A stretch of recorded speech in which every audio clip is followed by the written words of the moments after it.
pourquoi J3 ? C'est un nom technique pour dire que cette journée vient au bout de 2 autres journées qui sont des journées d'évaluation au centre expert, la J1 et la J2. La 3e journée, donc en posant un diagnostic lors des 2 premières journées, la 3e permet d'amorcer les soins en découvrant ce qui sont les psychothérapies et les psychothérapies efficaces. Qu'est-ce qu'on y apprend ? On découvre de façon expérientielle ce qui est une psychothérapie. On donne envie, on comprend qu'est-ce que ça peut apporter dans les soins.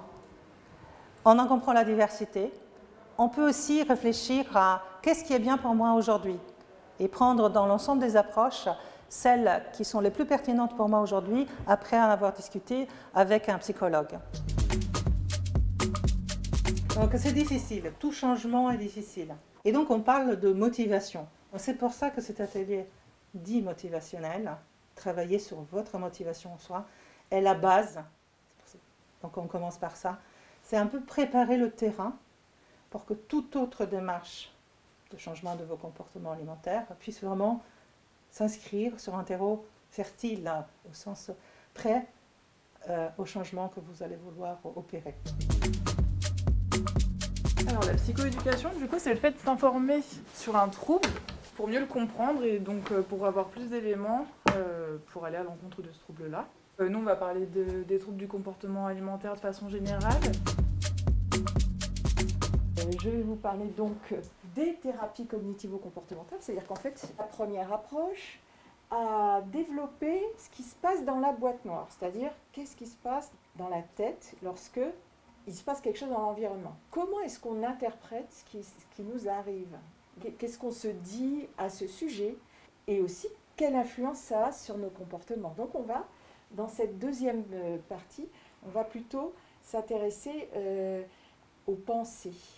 Qu'est-ce qu'on se dit et comment ça influe à la fois sur mes émotions et sur mes comportements. Et comment, en modifiant ma façon de voir les choses, je peux améliorer beaucoup mon humeur, mes émotions, et je peux engager des changements positifs dans ma vie. Je vais vous parler de l'approche psychodynamique, de la psychanalyse, une thérapie analytique ou psychodynamique, les 2 termes sont utilisés, permet de verbaliser, d'exprimer sa souffrance. Ça peut être d'ordre somatique, lié au corps, ça peut être d'ordre psychique, lié à certaines pensées, certaines émotions. Donc en parler dans ce cadre-là permet de prendre conscience de cette souffrance, par exemple ce qui dépend de soi, ce qui dépend des autres, que l'on peut changer. Sur un versant plus positif aussi, parler de ces souffrances, ces difficultés, ça permet de mettre en mots en fait ce qui nous tient vraiment à cœur, ce qu'on pourrait appeler ces désirs singuliers. Prendre conscience qu'on a envie de réaliser telle ou telle chose, de rencontrer telle personne, de faire telle activité dans sa vie, ça peut être dans tous les domaines, professionnel, personnel ou amical, et s'autoriser à changer.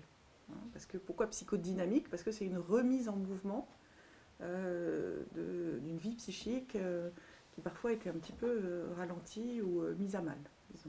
Donc c'est une remise en mouvement par la parole. Je vais vous parler cet après-midi de la thérapie familiale. Concrètement, qu'est-ce qui se passe ? Déjà, c'est la seule thérapie de la journée où le patient n'est pas seul. D'accord ? Il vient avec sa famille, vous l'avez compris. Donc ça déjà c'est important.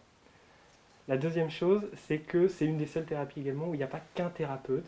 L'idée, pourquoi il y a plusieurs psychologues, c'est parce qu'il y a beaucoup d'interactions dans votre famille. Il y a beaucoup d'échanges. Et en fait, un seul psychologue ne peut pas forcément capter tous ces échanges. Donc il y a besoin de plus de psychologues pour pouvoir soigner le patient. Avec qui vous venez concrètement ? Donc c'est votre famille au sens large. Ça peut être vos parents, ça peut être les frères et sœurs, les cousins, les grands-parents, votre conjoint, conjointe. Donc ça c'est vraiment important. Et il peut y avoir des modifications au cours de la thérapie. C'est-à-dire que vous pouvez commencer avec vos parents, vos grands-parents et vos frères et sœurs. Et puis le thérapeute, il va peut-être vouloir voir que vous avec vos parents. Et puis on peut imaginer toutes les combinaisons possibles. D'accord ? Vous m'avez compris. Bonjour. Donc, je vais vous présenter les approches à médiation artistique et numérique. Et pour ce faire, je vais vous parler un peu de l'unité de thérapie à médiation artistique et numérique.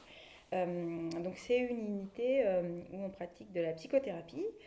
Donc, c'est des ateliers hebdomadaires en groupe avec, on utilise l'artistique, alors donc les arts plastiques, le modelage, la danse, le théâtre, la musique et l'écriture.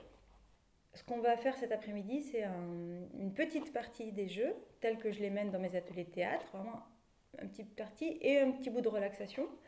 Et on va en discuter. Donc peut-être que vous aurez des questions justement, pourquoi ce type de thérapie, comment marche l'indication et le lien avec vos troubles du comportement alimentaire.